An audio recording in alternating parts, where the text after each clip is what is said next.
Hey guys, what's happening? How to make all photos private on Facebook. So open your Facebook, click the menu in the top right or profile icon in the top right or left. Go ahead and press view your profile. Inside, I'm gonna switch from posts to photos, right?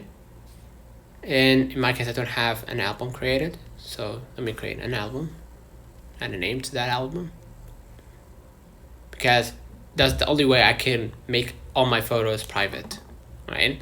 If I already created an album with photos in it and everything.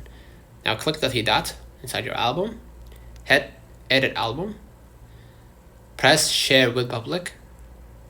It's gonna show a menu, and you could just switch to only me, hit done, and done here too.